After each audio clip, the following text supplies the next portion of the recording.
श्रद्धा अकॅडमीवर मनुष्यवधाचा गुन्हा दाखल करा. सुनील जावळे, जिल्हाध्यक्ष भीमशक्ती सामाजिक संघटना. इचलकरंजी शहरातील श्रद्धा अकॅडमीमध्ये शिकणाऱ्या 12वीतील एका विद्यार्थ्याने हॉस्टेलमधील बाथरूममध्ये गळफास घेऊन आत्महत्या केल्याची धक्कादायक घटना नुकतीच उघडकीस आली आहे. या प्रकरणी मृत विद्यार्थ्याच्या नातेवाईकांनी आत्महत्या नसून घातपाताचा संशय व्यक्त केल्याने मोठ्या प्रमाणात तणाव निर्माण झाला होता. त्यानंतर विविध संघटना आक्रमक झाल्या आहेत. तरी भीमशक्ती सामाजिक संघटना कोल्हापूर जिल्हाध्यक्ष श्री सुनील जावळे यांच्या नेतृत्वाखाली संघटनेच्या वतीने श्रद्धा अकॅडमीवर मनुष्यवधाचा गुन्हा दाखल करण्याची मागणी कोल्हापूर जिल्हा पोलीस प्रमुख त्याचबरोबर इचलकरंजी गावबाग पोलीस ठाण्यात येथे निवेदनाद्वारे करण्यात आले आहे. सदर निवेदनात असे म्हटले आहे की श्रद्धा अकॅडमीत यश अजित यादव हा विद्यार्थी 12वीला होता.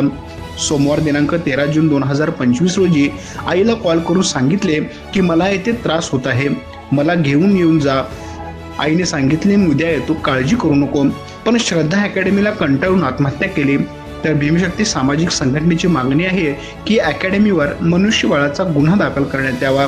या अगोदर पण या अकॅडमीमुळे तिथल्या विद्यार्थ्यांना हॅरॅसमेंट करत आहे. म्हणून यश यादव याने टोकाचे पाऊल उचलले आहे.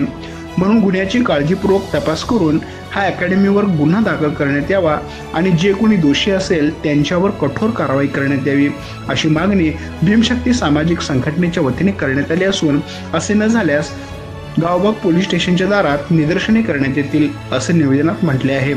या प्रसंगी कोल्हापूर जिल्हाध्यक्ष सुनील जावळे आदीसह भीमशक्ती सामाजिक संघटनेचे पदाधिकारी उपस्थित होते. आमच्या प्रतिनिधीसह पाहत रहा.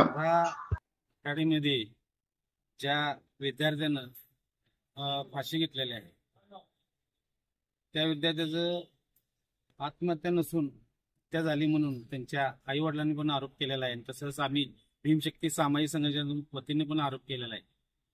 तर जो कोण लोक त्या तपासामध्ये जो दोषी राहतील त्या लोकांच्यावर कायदेशीर कारवाई होऊन जास्तीत जास्त प्रमाणात त्यांच्या शिक्षा लागायला पाहिजे आणि हे प्रकार परत घडू नये यासाठी पोलीस प्रशासनाने जातीने लक्ष घालून यांच्यावर गुन्हा दाखल करावा अशी आमच्या भीमशक्ती सामाजिक संघटनेची मागणी आहे.